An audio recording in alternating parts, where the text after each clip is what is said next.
머리 아파. 지금부터 24시간 동안 VR 세계를 체험해 볼게요. 우선 오늘 내일 일정은 비우고 마침 잘 됐네요.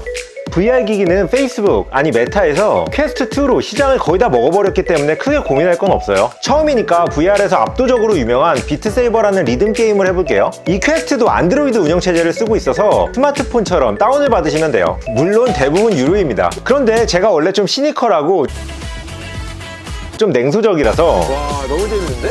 이런 걸 재밌게 할 수 있을지 잘 모르겠네요. 비트세이버는 아직까지 유료 게임이 400만 개 이상 팔렸고 유료 노래들도 4천만 개 이상 팔려서 매출이 수천억이라니까 VR 이제 아직 시작인 줄 알았는데 엄청나죠? 게임다운 게임도 한번 해볼게요. VR에서도 가장 잘 되는 총싸움, 그 중에서도 가장 유명하고 유저도 많은 파퓰레이션 1이라는 게임을 해볼 거예요. 이것도 당연히 유료입니다. 버튼만 누르면 되는 기존 총싸움과는 달리 직접 탄창을 넣고 장전을 해야 돼요. 음료도 직접 따서 마시고 몸을 움직이면서 지형지물에 숨고 총을 피하고 쏠 수 있어서 PC나 스마트폰으로 하는 거랑은 실감이 차원이 달라요. 이게 옆에서 보기에는 좀 이상한데 직접 하면 되게 빠져들게 되네요.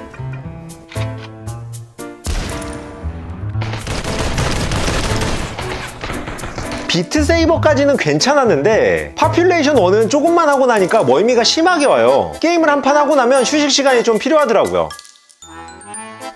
그런데 그거 아세요? 방금 한 VR을 대표하는 두 개의 게임 모두 페이스북, 메타가 인수한 게임이에요. 게다가 대표 PTS 앱 중 하나인 슈퍼내추럴도 인수했거든요. 이 기기랑 앱스토어도 메타 거잖아요. 에이씨, 다 해먹어라 이씨. 스마트폰에선 안드로이드는 앱스토어를, 애플은 앱스토어와 기기를 장악했다면 VR에서 페이스북 메타는 앱스토어와 기기를 장악한 후에 잘 나가는 앱들까지 모조리 인수하면서 통째로 먹으려고 하고 있어요. 아니, 이미 먹어가고 있어요. 주커버그를 싫어하는 사람들에게는 이거 말고 다른 VR 기기를 추천하려고 해도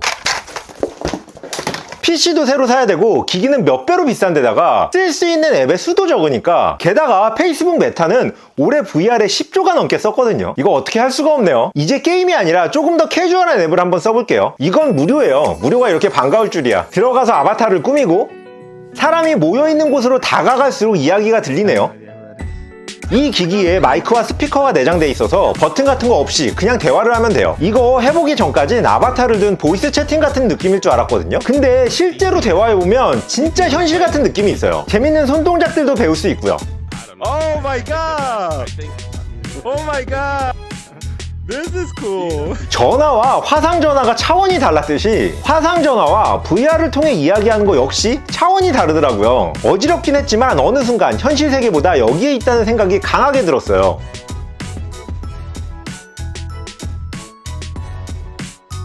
방금 한 알트스페이스 VR은 마이크로소프트 거예요. 마이크로소프트는 점유율은 낮지만 홀로렌즈라는 VR 기기도 만들고 있고요. 엑셀, 파워포인트 등을 시작으로 업무용 소프트웨어에서 지배자가 된 마이크로소프트이니만큼 VR, 메타버스 사업 쪽에서도 업무용 쪽에 좀 더 집중하고 있어요. 물론 페이스북 메타도 호라이즌이라는 브랜드로 알트스페이스 같은 캐주얼한 미팅 앱이나 업무용 앱들도 만들고 있고요. 게임도 채팅도 해봤으니 이제 좀 쉬면서 여행 가는 기분을 내볼게요.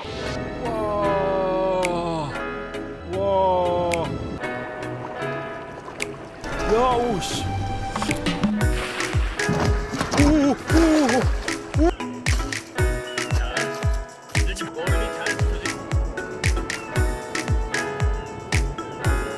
어지러운 것도 어지러운 건데 배터리가 2시간도 채 안 가요. 충전은 생각보다 빨리 되네요. 그래서 쉴 때마다 로블록스 VR을 설치해 보려고 했어요. 로블록스는 초딩들이 유튜브보다 더 시간을 많이 보내는 메타버스에서 가장 대표적인 플랫폼 중에 하나예요. 오징어 게임 열풍이 불었을 때 여러 개발자들이 로블록스에서 오징어 게임을 직접 체험해 볼 수 있게 하면서 메타버스의 한 모습을 보여줬거든요. 이걸 VR로도 할 수 있긴 한데 컴퓨터로 좀 복잡하게 해야 돼서 문제는 이거 영상 만들려고 컴퓨터를 살 수는 없잖아. 우리가 인터넷을 익숙하게 쓰고 있지만 할아버지한테 인터넷을 한 문장으로 정의하라 그러면 어떻게 정의하시겠어요? 메타버스를 정의하는 건 그냥 똑똑한 사람들한테 맡기고 우리는 이해만 해보자고요. 이렇게 헷갈릴 때 미래의 모습을 상상하면 조금 쉬워져요. 현실 모습에서는 왈가불가 말이 많은데 미래의 모습은 은근히 비슷하거든요. 영화 레디 플레이 원에 나오는 딱 그 모습이에요. 현실에서 고글을 쓰고 다양한 가상세계 체험을 현실보다 더 많이 이용하는 거. 안 보신 분들은 매트릭스를 상상하셔도 비슷할 것 같아요. 그리고 지금은